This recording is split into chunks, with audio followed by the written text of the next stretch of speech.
श्री सद्गुरु महाराज की जय।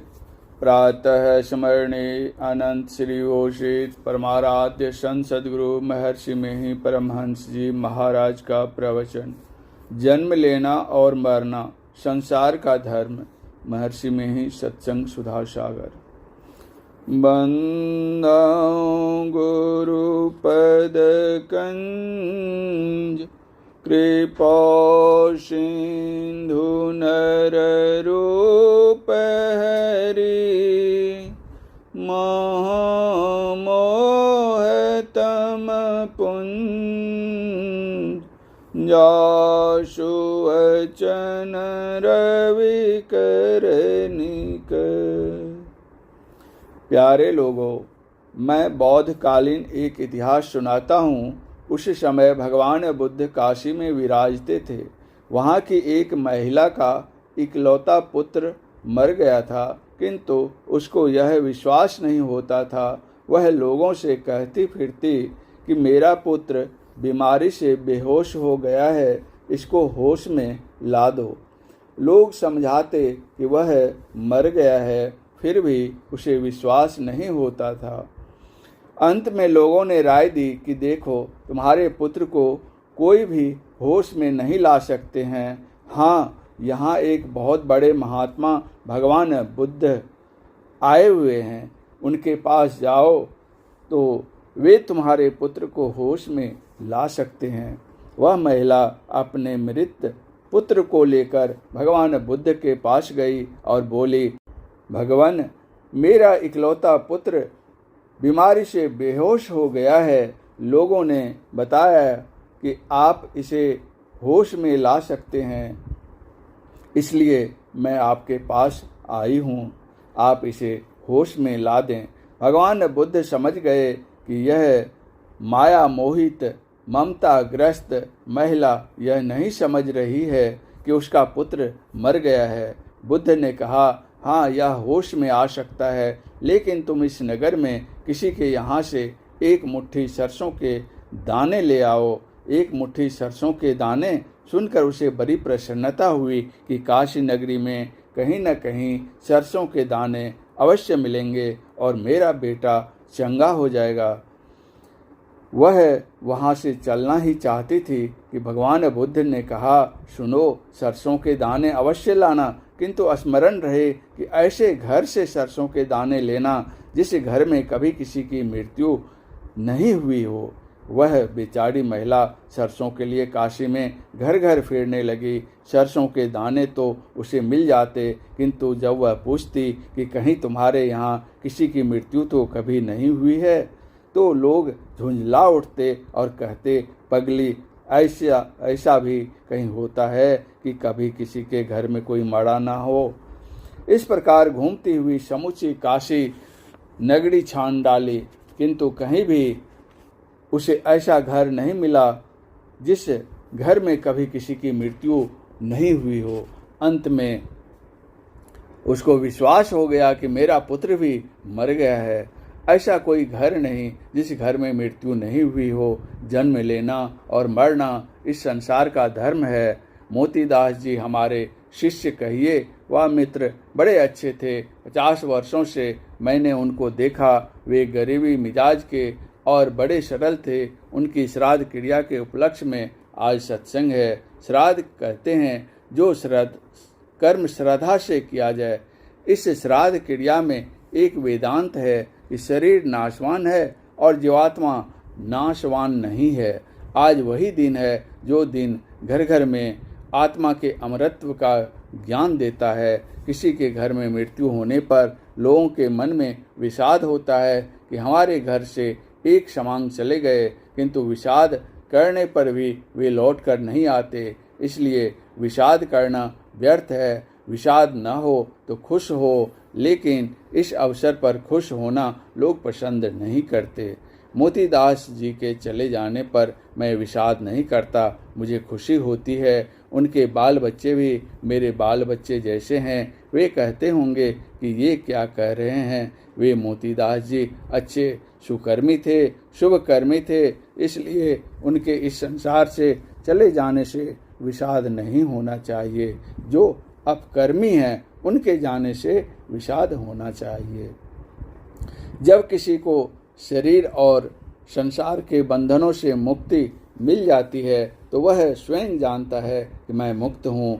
जैसे कोई बीमार हो और वह रोग मुक्त हो जाए तो वह स्वयं जानता है कि मैं निरोग हूँ। वह मुक्त स्वरूप परमात्मा को पाता है, वह सारे बंधनों से छूट जाता है। कबीर साहब ने कहा है, मरते मरते जग मुआ, अवसर मुआ न कोय, दास कबीरा यों मुआ, बहुरी न मरना होय। जा मरने से जग डरे, मेरे मन आनंद, कब मरी हो कब पाई हो, पूरन परमानंद। मरिए तो मरी जाइए, छूटी पड़े जंजार, ऐसी मरने को मरे दिन में 100 बार। ऐसा मरना अच्छा है कि फिर जन्म न हो, यह बहुत ऊंची बात है। इसको वही पाता है जो जीवन मुक्त होता है, उसको संसार का बंधन नहीं, ऐसा कुछ नहीं जो वह नहीं जानता। ऐसा कैसे होता है? ईश्वर भजन करने से। मोतीदास जी को संत मंत का भजन भेद मालूम था। वे नित्य ध्यान करते थे, सत्संग में नित्य जाते थे। यह उनका घर है और सत्संग मंदिर मानो दरवाज़ा है। देखिए कितना बड़ा भाग्य है। वे खाएं अपने घर में और सोते थे सत्संग घर में, कभी कभी अपने घर में भी सोते थे। वे बड़े भाग्यवान थे।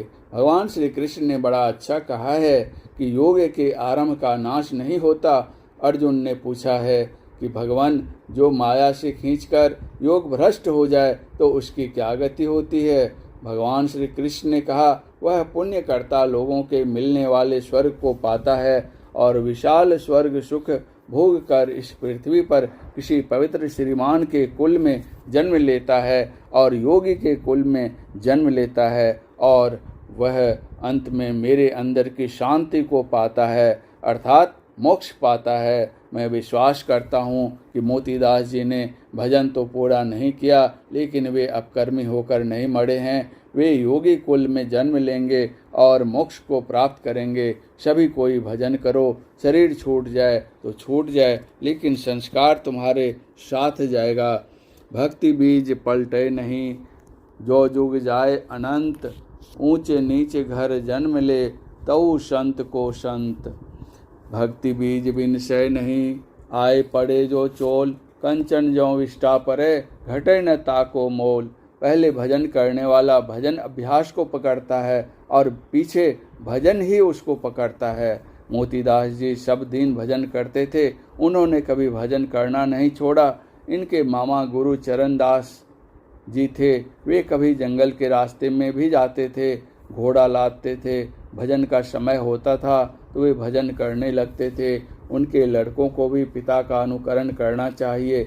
मोतीदास जी को जब तक आने जाने का शरीर होगा, मनुष्य शरीर होगा, एक जन्म में जो भजन करेगा वह दूसरे जन्म में भी भजन करेगा।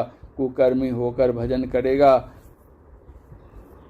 तो वह उतना अच्छा नहीं, सुकर्मी होकर भजन करो, बड़ा अच्छा होगा। मोतीदास जी तो पढ़े लिखे विशेष नहीं थे, बहुत कम थे, लेकिन सत्संग करते हुए संत वाणी का अर्थ भी करने लगे थे। उनकी बुद्धि बढ़ गई थी।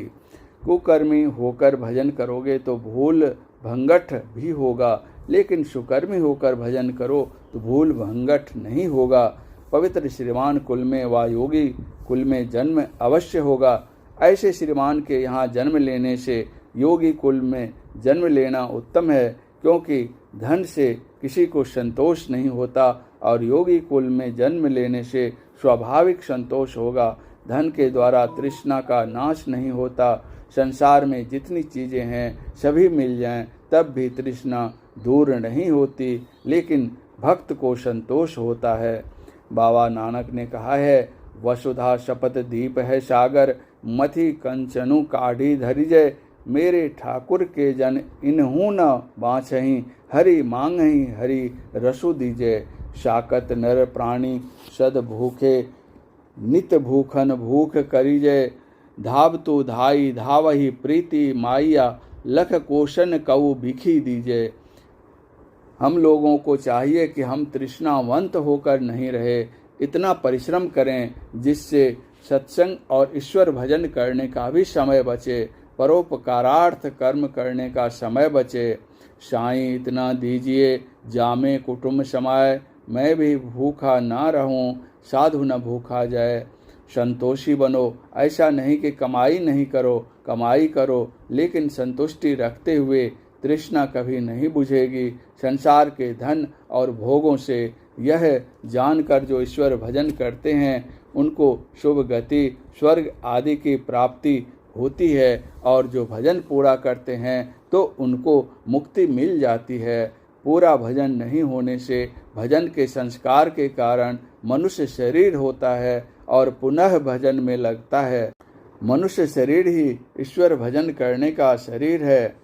किसी ने बहुत अन्न दान किया है तो मनुष्य शरीर के अलावा बैल, गाय, हाथी, घोड़े के शरीर में भी उसका फल भोग सकता है।